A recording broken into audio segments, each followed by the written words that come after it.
But, gentleman there, Lynn's just down here by the loudspeaker. She's behind you. Thank you. Hi, it's Ross McIntyre from GISC. I'm just intrigued, Danny, with that last appointment of a member of staff to find out who's saying what to researchers. How on earth are you going to do that? I don't know what approach you'd... Oh, well, Could you say something about I think that's fairly straightforward. I mean, we know where the messages are coming from. So it's a matter of just going to the research operations office and saying, all right, talk me through the process when somebody comes and applies for a grant and so on. And then the next thing would be go to the research strategy office and say, talk me through the process that you go through when you send something off to REF, and what are the messages that get sent there. Because the problem is, sometimes we don't need to be talking to the researchers, sometimes we need to be talking to the departmental administrators, for example. So we had this rule. The reason why we're doing this is because we're trying to roll out ORCIDs. I assume ORCIDs are a familiar term to everybody in the room, identifiers. So we've made a decision that Cambridge wants to have ORCIDs across the institution. And so we sort of said, okay, well, because we're going and talking to the researchers anyway, we'll mention it when we go and talk about open access. So we were saying, ORCIDs, they're a great idea, blah, blah, blah. And people go, yep, wonderful. And we say, all you need to do is go to your Symplectic profile. And Symplectic's our internal program we have for gathering information about publications. And they say, oh, what's Symplectic? We say, well, it's what we use to get information about publications for us to report for the REF, the Research Excellence Framework. What, the REF? And so we've got researchers who are completely unaware of REF and Symplectic because it's being done for them by their departmental administrators. And so that's when we worked out that this is much more than us. We're not the experts in Symplectic and REF, and so we really need to have somebody who's saying things that are consistent and at least getting that message clear to begin with. Because that's what that map is that Graham was talking about. It's all the different kind of elements that we're all trying to manage, and it's being managed by different parts of the institution, and they're not talking to one another well. Okay. Lady down the front, just a moment.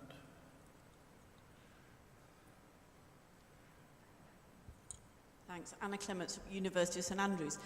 And yes, it is very complicated, but there are a few things maybe, and particularly with publishers in the room, that we could maybe do together. And one I would say would be creating DOIs on acceptance, because all this issue about there being lots of systems and data moving, or well, not moving around, if we had the identifiers earlier in the process, it would be a lot easier. Do you want me or one of the publishers in the room to respond to that? What do you think, Graham?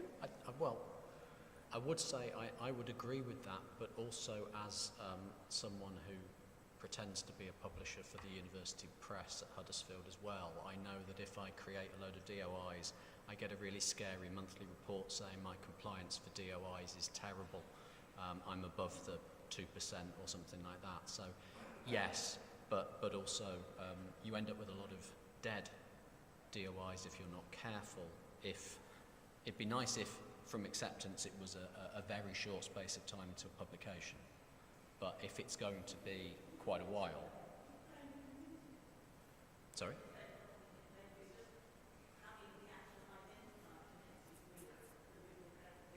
Yeah. So when, for example, we use Pure as our research information system, and at the moment we're obviously depositing the manuscript and we're collecting a brief amount of metadata. But what we want to do is suck in the better metadata from Web of Science or from Scopus, and it to merge automatically rather than it being a manual process. And you can do that if we had an identifier that linked the two things together. But only if the identifier is registered. And I think I may be doing publishers a huge favour now by sticking up. I mean, I do agree, but I think that the point is, in order to pull that information in, it's got to exist.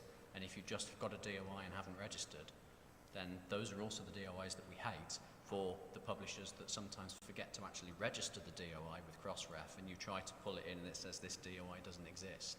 So I think it's, with the trouble with all these things is yes, but it's vastly more complicated than that, because you've then got knock-on effects all the way down the line, I think. But the publishers may be able to answer this. Okay, thank you. Next question. Is there somebody? Okay, you're forcing me to ask a question. So I was going to ask it, and I already know Danny's answer to this question, but I thought I'd ask it anyway.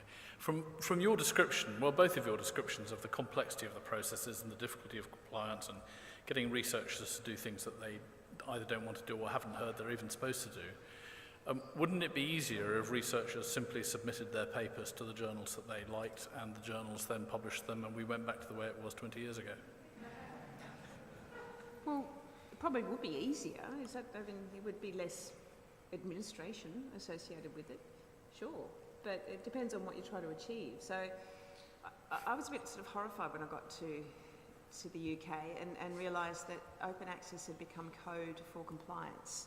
We seem to have lost the kind of point in all of this.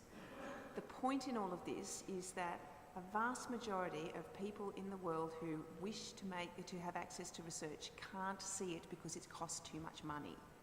That's what open access is about. It's about publicly funded research being publicly accessible. So let's not lose sight of the point. Like I don't agree with the way we're doing it here. I don't think the way we're doing it is the best way of doing it. And it's a bit of an experiment. But I do think at least we're trying to do something.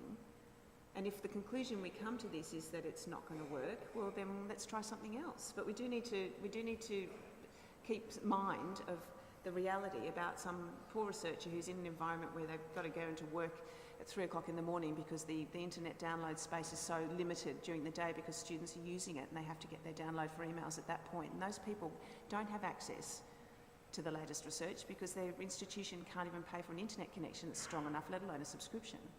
So that's what it's about. Okay. Right, somebody should have thought of a question by now, otherwise we'll move on to the next thing. Am I missing someone? Oh, Anthony. Lindsay, just here in front of you. I wonder what the role of subject specialists is in libraries on these things, because my picture is that subject specialist librarians should be in the forefront of these activities. And I have been a librarian in Oxford, and I've been a researcher in Cambridge, so I'm not unfamiliar. I absolutely agree, and that's actually something we're rolling out at Huddersfield. The subject librarians have a brief. We've done training sessions for them, so they are getting to grips. It's part of what that whole OWL thing is about, is to get those people who really haven't had much to do with it. It tends to be the repository teams or wherever, which tend to be backroom stuff. Subject librarians are absolutely vital because they've already got the connections, and a lot of this is about talking to people, networking, and getting the information across. Yeah, we find we're doing something called Supporting Researchers in the 21st Century as a program within our library. So the idea is that the library staff of all 114 libraries are a bit more up to speed in what's happening. What I am finding though, that a lot of them don't feel confident about, they feel that they will come along to sessions and engage and happy to discuss, and so they've got a better idea themselves just of what's going on, but they're not yet confident enough to feel they can go out and then tell researchers about this stuff, and that's challenging. So we've got another program called the Research Support Ambassadors, which we're sort of doing some bit of crack training on a team to try and get them more comfortable with actually going out and being sort of frontline staff in terms of working with the researchers. Because the researchers can be pretty brutal, I have to say. I've been yelled at and sworn at a fair bit when you go around and talk to them about open access. One of them was in the most, I won't say which discipline it was, but it was one you wouldn't expect. And this guy got up and started really screaming profanities over the table and really hammering his finger down and stuff. And it was sort of like, wow, you know, I think you're really upset about the changing in scholarly communication, actually. And this is your thing, that this is the thing you're seeing as the sort of, you know, ignition point for it. But yeah, there's some really upset people out there because this isn't the way it was done in the past, and they can see what is changing, and they see this as being the fault, you know, that this is the reason, where it isn't really. And so we actually, we're the front line for that message, and so we do cop a fair bit of abuse from people. It's not really on. I mean, the arrogance of academics is pretty high, I have to say. In most work environments, that would just be simply not acceptable, but you know, it's Cambridge, it's the academic environment. I copped it in Australia as well, it's not unique to here. So it's just one of those things that's, I don't know if you've ever had that experience, but I've it's copped it exactly a fair bit. the same, yeah. Yep. Yes, Anthony's following up. My experience of, not in England, but in Britain, is that open access publishers, I'm thinking particularly of people like PLOS or Biomed Central, have been very good about going in bravely into faculties and giving presentations. I really think librarians are being feeble, honestly. Oh, I see. I'm seeing some hands raised now. I think, so on the note of librarians being feeble, I see a librarian with her hand up there. George, if you give Chris the microphone. It's a good thing they're sitting at separate tables. Go. Just try not to be as violent as Danny's botanist. No, I won't be that. Actually, what I wanted to do was go back to the question that Anna raised, which is about DOIs on acceptance, about Danny also mentioned ORCIDs, and about getting this data flow, and really to go back to, given that we have got so many publishers in the room, to that question about to what extent can publishers support the academics that are publishing with them in this new funder environment, because ultimately the funders are funding the research that the publishers are publishing.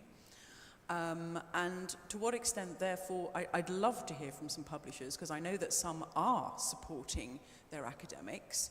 Librarians are beginning to draw up lists of which publishers will support their academics in this process and which won't. But I'd be really keen to hear from the publishers who are so far refusing to, or trailing their feet, let's put it that way, in supporting their academics, and letting the institution know when something's been accepted. Does a publisher want to respond in some way? One of the 47% of publishers in the room? Apparently not. You're not a publisher, Anthony, you don't? Oh, go on then, all right. Lindsay's got the mic, yeah, there you go. I was thinking about this earlier when Anna said something here. And I think the trouble is that the people here are not the people engaged in the workflow, actually, on the whole. So it's the people who are doing the workflow are really important, like the DOI business. And I don't know who's here from that sort of background, honestly. Okay, thank you. A couple of hands at the back. Right at the back, there's somebody way at the back at the tables that aren't really tables.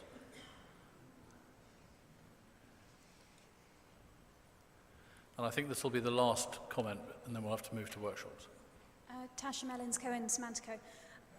I don't know how many publishers offer this, but certainly when I was working at Biomed Central, we offered sword feeds. So as soon as something was published, we would ship the full article package to the relevant institution who you know, the primary author or the corresponding author belonged to. And that was reasonably old technology back in 2013.